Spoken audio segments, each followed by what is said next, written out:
Moving on to the last question for today, question number 4. Subtract the following rational number. अब हमें subtraction करनी है. Subtraction में हमेशा याद रखिएगा बेटा कि जो फ्रॉम वाली चीज़ें हैं ना, मैं आपको बार बार कहती हूँ, मैं फिर से दोहरा रही हूँ कि जब इस तरह से ना फ्रॉम समथिंग, तो जो बाद वाला टर्म होता है ना उसे आप पहले लिखेंगे हमेशा, है ना. गलतियाँ हमसे क्या होती है पता है, हमें लिखा होता है ना ऊपर सब्ट्रैक्ट द फॉलोइंग, हम क्या करते हैं 7 और ये -3/8, हम इस तरह से कर देते हैं. This is wrong. सब्ट्रैक्शन में जब ये फ्रॉम आ जाए, अगर यहाँ पे पहले से नेगेटिव साइन होता ना तो कब तो कोई दिक्कत नहीं थी, लेकिन जब फ्रॉम लिखा हुआ हो तब क्या करना होता है कि फ्रॉम के बाद में जो टर्म होता है ना उसे हम पहले लिखते हैं. इसीलिए -3/8 पहले लिखा जाएगा. ठीक है, क्या करना है, हमें सब्ट्रैक्ट करना है, इसीलिए हमने यहाँ पे लगाया साइन नेगेटिव. ठीक है, माइनस का साइन लगा दिया. किसे सब्ट्रैक्ट करना है, 1/7 को.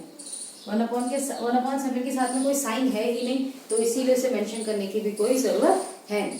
ओके, अब वही चीज है, देखो फिर से हमें क्या करना होगा. सबसे पहले डिनोमिनेटर देखो, डिनोमिनेटर है इक्वल नहीं है तो क्या करना पड़ेगा, एलसीएम लेना पड़ेगा. एलसीएम लेंगे हम यहाँ पर. ठीक है, आप यहाँ पे एलसीएम लेंगे. एलसीएम लेने के बाद में 2 से जाएगा ये 2 4 जा, ये 7 एज इट इज आ जाएगा. फिर 2 से जाएगा 2 2 जा, फिर 7 एज इट इज आ जाएगा. फिर 2 से जाएगा 1 टाइम 7 एज इट इज आ जाएगा. फिर 7 होगा 1 टाइम.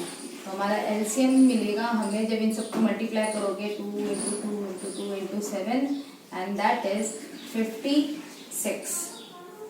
अब एक चीज़ है ना, मैं आपको बताना चाहती हूँ. देखो एलसीएम लेना मैं आप चाहती हूँ कि आप ये बहुत अच्छे तरीके से सीखें, इसीलिए we are keep doing this steps. Okay, but most of the time it happens अगर हम इस चीज़ को रियलाइज कर सकते हैं, अगर हम इस चीज़ को बहुत अच्छे तरीके से समझ सकते हैं, तो हमें एलसीएम लेने की ज़रूरत नहीं पड़ेगी.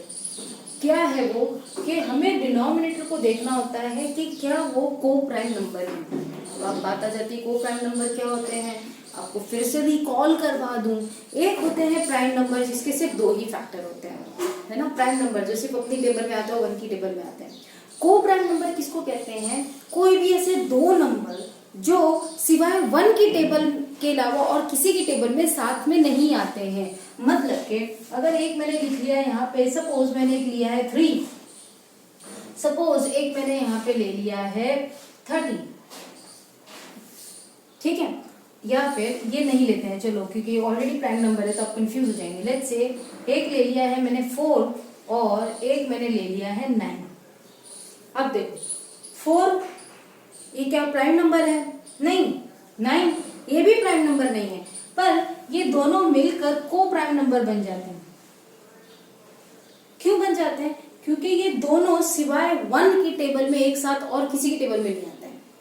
समझ रहे हैं, अगर मैं 1 की टेबल बोलूँ ना तो ही वो उस टेबल में एक साथ मतलब आ सकते हैं. बाकी और किसी और की टेबल जब आप लेते हो तो किसी भी टेबल में ये 2 नंबर एक साथ नहीं आते हैं. तो ऐसे 2 नंबर जिनके बीच में कॉमन फैक्टर सिर्फ 1 होता है उन्हें हम क्या कहते हैं, को प्राइम नंबर. तो जब को प्राइम नंबर आपके डिनोमिनेटर्स में आते हैं, जो कि यहाँ पे ऑलरेडी देख रहा है 8 और 7 एक साथ किसी की टेबल में नहीं आते हैं, ऐसी सिचुएशंस में ना हम इसको क्रॉस मल्टीप्लाई करते हैं. अब देखो क्रॉस मल्टीप्लाई का तरीका क्या है. इस क्वेश्चन में मैं आपको क्रॉस मल्टीप्लिकेशन से करवा रही हूँ, आप चाहो तो एलसीएम लेके भी कर सकते हैं, कोई प्रॉब्लम नहीं है. Okay, so now let's see कैसे करना होता है क्रॉस मल्टीप्लाई करने के लिए. कि जो ये डिनोमिनेटर है दूसरे नंबर का, वो इसके न्यूमरेटर और इससे मल्टीप्लाई हो जाता है. तो it's go something like this, 3 × 7. ध्यान से देखिएगा, 3 × 7 -3 × 7, बीच में साइन क्या है, माइनस का. फिर इसका डिनोमिनेटर इससे मल्टीप्लाई होगा, सो 8 1 जा लाइक दिस. इसका डिनोमिनेटर मल्टीप्लाई हुआ इसके न्यूमरेटर से, इसका डिनोमिनेटर मल्टीप्लाई हुआ इसके न्यूमरेटर से. ओके, और डिनोमिनेटर में क्या करना है, इन दोनों को आपस में मल्टीप्लाई कर देना है. 8 × 7, आपके 2 स्टेप्स यहाँ पे कम हो जाते हैं. This is called cross multiplication. या बहुत ही इफेक्टिवली यूज कर सकते हैं अगर उन 2 डिनोमिनेटर्स जो होंगे वो को प्राइम नंबर हो तब.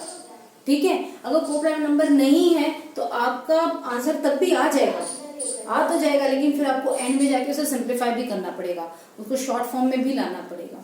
ओके, तो बेटर होगा कि अगर को प्राइम नंबर है तो ये कीजिए, अगर को प्राइम नंबर नहीं है तब आप एलसीएम वाले सिस्टम से कीजिए, ताकि आपके वो पहले से ही शॉर्ट में ही रहेंगे। ओके, चलिए अब आगे बढ़ते हैं। यहाँ पे हमने ले लिया -3 मल्टीप्लाई हुआ 7 से, तो ये हो जाएगा -21। माइनस का साइन एज इट इज आ जाएगा, 8 1 जा 8 डिवाइडेड बाय 8 7 जा 56। देख लो आपका 56 ही था ना एलसीएम, आ चुका है 56 एलसीएम। ओके, अब आगे चलते हैं। 21 नेगेटिव साइन, 8 भी नेगेटिव साइन, दोनों के साइन कैसे हैं? सेम है, सेम साइन हो तो ऐड करेंगे, 21 और 8 हो जाएंगे 29। After adding we put the sign of the question, दोनों के साइन है नेगेटिव, इसीलिए आंसर का साइन भी नेगेटिव। नीचे जो 56 है वो एज इट इज रहेगा, और ये हो गया आपका आंसर। देखो मैं फिर से आपको कह रही हूँ, अगर आपको क्रॉस मल्टीप्लिकेशन समझ में आ जाती है इट्स गुड। मैं कहती हूँ कि अगर आपको ये आ जाए तो बहुत अच्छी बात है, क्योंकि आपके काफी स्टेप्स बीच में से रुकते हैं, है ना। बस आपको क्या करना है, क्रॉस मल्टीप्लाई करना है और डिनोमिनेटर को आपस में मल्टीप्लाई करना है। इसे इससे मल्टीप्लाई किया, इसको इससे मल्टीप्लाई किया और डिनोमिनेटर को आपस में मल्टीप्लाई किया। ये कब पॉसिबल है, फिर से सुन दो, जब डिनोमिनेटर्स वाले नंबर को प्राइम नंबर होते हैं। ऐसे दो नंबर जो सिवाय 1 की टेबल के अलावा और किसी की टेबल में एक साथ नहीं आते, अगर वो को प्राइम नंबर नहीं है, ठीक है, तब आप एलसीएम वाला सिस्टम कीजिए, ताकि आपको जो आंसर मिले ना वो फाइनली शॉर्ट वाले फॉर्म में ही मिलेगा। अदरवाइज आप अगर उसमें भी क्रॉस मल्टीप्लाई करते हैं तो आपको एंड में शॉर्ट फॉर्म करना पड़ेगा, आपको सिंप्लीफाई करना पड़ेगा। Okay, let's see one more question over here in order to get understand more clearly the steps. Take the screenshot please so that I can rub it.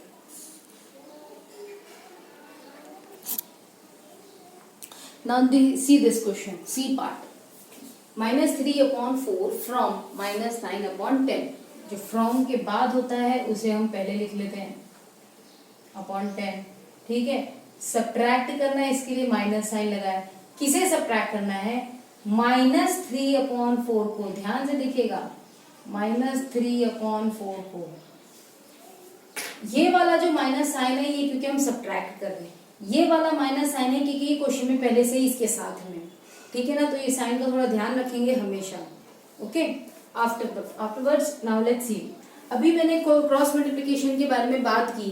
Cross multiplication हम कब करेंगे?